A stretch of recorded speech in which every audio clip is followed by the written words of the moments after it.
Alright, this video is going to help you hopefully understand what a sequence is.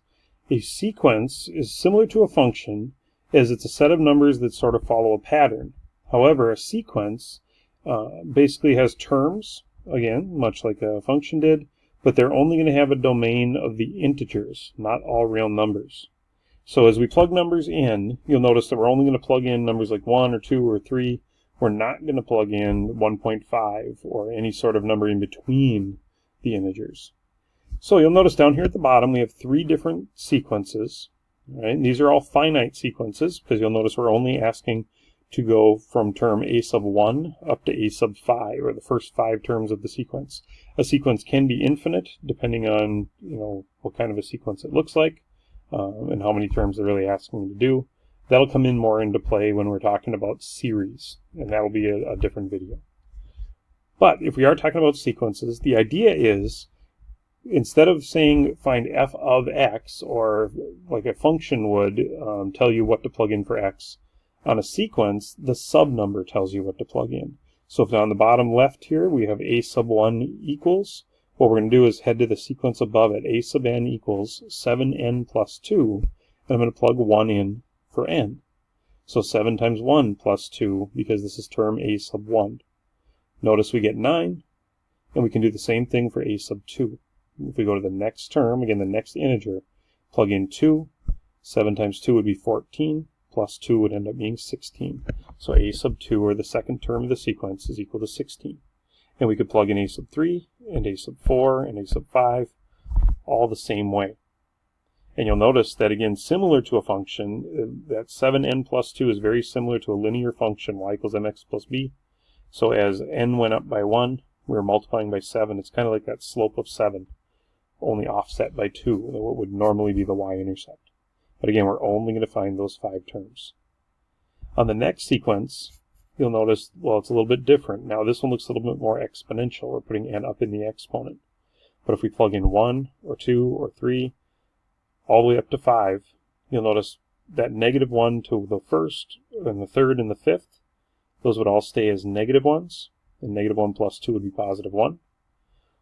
Negative 1 to the second and the fourth, however, come out to positive 1, and positive 1 plus 2 would be a positive 3. So you'll notice this this sequence is what we call an alternating sequence, because that negative 1 jumped back and forth between negative 1 and positive 1. Negative 1 to an odd number versus negative 1 to an even number. They're going to go back and forth, and notice your answers also end up going back and forth. 1 to 3 to 1 to 3 to 1. You'll notice in the last sequence, we've also got one of those negative 1s raised to a power up in the numerator. But again, now we have a more linear function sort of in the denominator. So a sequence can be made up of sort of combinations of different expressions as well. So you'll notice again when we do a sub 1, on the top we're going to have to say negative 1 in parentheses, raised to the, again if we plug in 1, that's 1 minus 1 is 0. And then on the bottom, if we plug in 1, 2 times 1 would be 2, minus 1 is a 1. Anything to the 0 power is 1, so this ends up basically being a 1 over 1, or we get a positive 1 for an answer.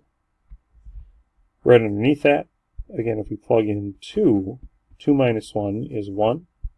So negative 1 to the second, or the first power. So that one's going to stay a negative 1 on top. And then on the bottom, 2 times 2 would have been 4 minus 1. And so we're going to end up getting 3 on the bottom. Sorry about the pen here, having a little bit of trouble. And therefore that's a 1/3. For a final answer. And I apologize for the pen, having just a few issues here. Trying to make it be accurate. There we go. So we get our 1/3. Tell you what, go ahead and pause the video now and try finding the next 3 terms of the sequence, and then notice if you spot the pattern. I'll come back in just a minute with the answers on the screen, and then we'll move on to a couple other notes about sequences. Okay, and we're back, and you'll notice that on the bottom of the right screen, or bottom right corner of the screen there, we've got a sub 3 is now equal to a 1/5, a sub 4 equals negative 1/7, and a sub 5 was 1/9. So notice again on the top we had that alternating sequence. We went from 1 to -1, 1 to -1, 1. And on the bottom, again, that sort of linear growth. It would have been a 1 on the first example, and then we went to a 3, a 5, a 7, and a 9. So again, you could sort of have combinations of different parts of those sequences, but you'll notice there is definitely a pattern that holds both on the top and the bottom of that fraction. So one of the things that they'll typically ask you to use a sequence for is if you know what the sequence is, can you write the sequence? Or in part D there, you'll notice write a rule or an explicit sequence for what we call an nth term sequence. Okay? Nth term meaning we can just plug in n and find the numbers of the sequence. So in part A, we're asked to describe the pattern. If we can spot what the pattern is, obviously that will help us more with writing out the sort of mathematical formula for it, or the rule for it. So take a look at it, 3, 8, 15, 24. If you think you see the sequence already, feel free to write down what you think the rule is. One example of what you can do, though, if you're having trouble spotting that rule, because notice it doesn't look very linear. 3 to 8 is 5, but 8 to 15 is 7, so we're not going up by the same amount. It also doesn't look alternating. We're not sort of jumping back and forth between two different numbers.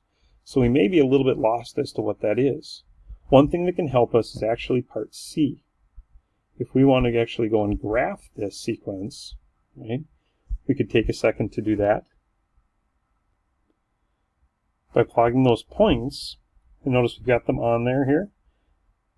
At 1 or a sub 1, again, those sub numbers essentially we treat as our x values. So number 3 up here is technically our a sub 1. So we could even label that if we wanted to on the screen. We'd call that a sub 1 up there, which makes 8 a sub 2, 15 is a sub 3, and 24 is a sub 4. Well, hey, if we plot 1, 3, 2, 8, and onward, you'll notice we get kind of a nice curve there. And so what we'd want to think of are, what are the various sort of patterns we have that would represent a curve that might look something like this? Well, an exponential function would always sort of coast across our screen and coast up. So we might want to think about exponents. Another curve that possibly could work would maybe be a quadratic, right? A parabola. This might just be half of that parabola. And I would encourage you to think that way, because really, if you think about 3 and 8 and 15 and 24, really, aren't they just the perfect squares? So 4 minus 1 would be 3. Again, perfect squares sort of off by 1. 3 squared would have been 9, but minus 1 is 8. 16 minus 1 is 15, and 25 minus 1 would be 24. So really, we've got the perfect squares minus 1. So if I want a sub 5, the next perfect square after 25 should have been 36, but minus 1 would be 35. And we could plot that point and see if it fits with our pattern. Again, we're counting by 4s on this screen, so this would be 28. Is 32, it would be 36, and we plot that at 35, and that seems to sort of fit our curve, as far as looking at the screen goes. So if we're thinking that that's our pattern, we could say that a sub n on our screen then is equal to the perfect squares, which we could represent as n squared, and then minus 1. The one downside to that pattern is when I plug in 1, technically 1 squared is 1, minus 1 would have started at 0. So we're starting sort of offset a little bit. So we might need to go back and rethink our pattern a little bit here. Take off what we have. We wanted to start essentially at 4, because 4 minus 1 would have been 3. But again, 4 is really 2 squared. So when we plugged in 1 for a sub 1, we needed that to become a 2. So maybe we'll think n plus 1 right away. Now when I plug in 1, I get 2. If I take that number squared, I would get my 4. And then if I subtract 1 after that, I should have my 3. And we can double check that for the other various terms as well. Again, if this is a sub 1, 2, 3, and 4, a sub 4 would have been 24, and 4 plus 1 is 5. 5 squared would be 25, and 25 minus 1 would be 24.